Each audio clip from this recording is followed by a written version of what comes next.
Today we will talk about AngularJS. This is a little session and discussion on AngularJS. So before going deep into the AngularJS, I will talk about some traditional way of communication between a client and a server. So here if you see that when we send any HTTP request to a server like Tomcat or Windows IIS. So in that case, when we request a particular page, which is a HTML file, we get that page back from the server, and then that page gets loaded on browser side.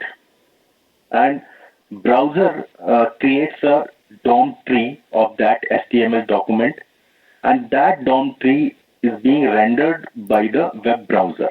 So this is what a typical way of accessing any web component.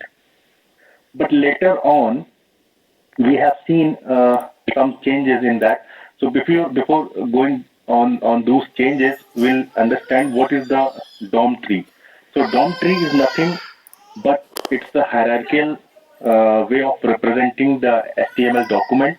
So the very first, there is a window object, and on the below hierarchy of that window object, there is a document object, and in that, then there is a HTML and head, body, and whatever. So everything get converted in a tree-like structure inside the browser, which we called as a DOM tree. The second is this JavaScript engine. This is inbuilt in browser, DOM API, and XHR object. So these three things make our life easier. So JavaScript engine called these DOM API to access any DOM element or manipulate or update or those kind of things. And this XML HTTP request object is being invented by Microsoft, and from then it is used for asynchronous request between client and the server. So this is a little idea about the DOM tree.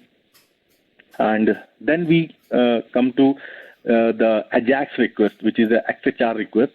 So the very first request, that is a traditional way of getting the page that I have already discussed in earlier slide. Now, when we want specific things, whenever the first page gets loaded, it is being rendered by the browser, but the further subsequent requests are in a form of XHR. So the basic idea behind that is we don't have to create that DOM tree again and again.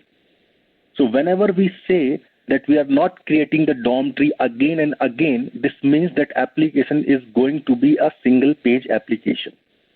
So here we make a XHR request, which is asynchronous request to the server, and server either returns us an HTML, XML, or JSON. So, but the good way of communicating is that just send the XML or JSON from the web server, and at the browser side, we'll create that HTML, and this, the arrow U means update. This will update the DOM tree. So we don't have to create this DOM tree again and again. So it has many various kinds of benefits. Benefit first is memory benefit. We don't have to flush all the memory, because whatever the data